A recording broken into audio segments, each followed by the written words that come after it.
Bismillahirrahmanirrahim. Assalamualaikum warahmatullahi wabarakatuh.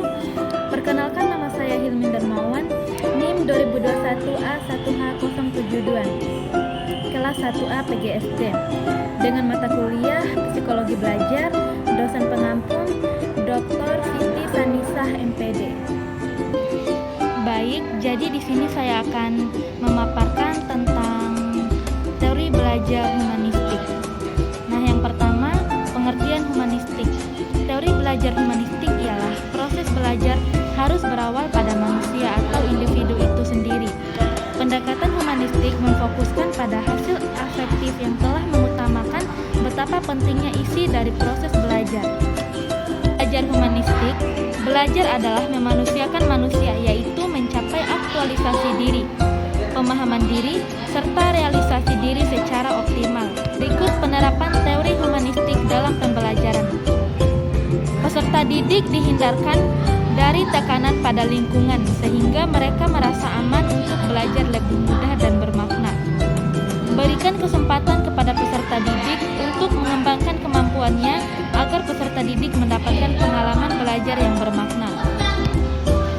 Humanistik meyakini pusat belajar ada pada peserta didik dan pendidik berperan hanya sebagai fasilitator. Sikap serta pengetahuan merupakan syarat untuk mencapai tujuan pengaktualisasian diri dalam lingkungan yang mendukung. Pada dasarnya, manusia adalah makhluk yang spesial. Mereka mempunyai potensi dan motivasi dalam pengembangan diri maupun perilaku. Suatu teori belajar dikatakan humanistik jika memiliki ciri-ciri sebagai berikut. Yang pertama, menekankan pada aktualisasi diri individu atau manusia sebagai sosok individu yang bisa mengeksplorasi dirinya. Yang kedua, proses merupakan hal penting yang menjadi fokus belajar. Yang ketiga, melibatkan peran aspek kognitif dan afektif. Yang keempat, mengedepankan pengetahuan atau pemahaman. Yang kelima, mengedepankan bentuk perilaku diri sendiri. Dan yang terakhir adalah tidak ada yang berhak mengatur proses belajar setiap individu.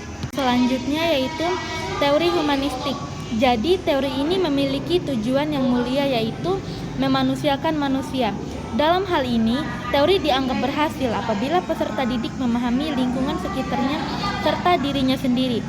Untuk mencapai keberhasilan yang sempurna, tidak diperoleh peserta didik secara instan, namun mengutamakan proses yang lambat laun.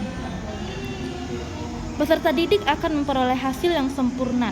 Teori humanistik melihat bahwa proses belajar yang berusaha memahami sudut pandang pelaku, bukan pengamat. Sekian pemaparan materi dari saya, lebih dan kurangnya saya mohon maaf. Wassalamualaikum warahmatullahi wabarakatuh.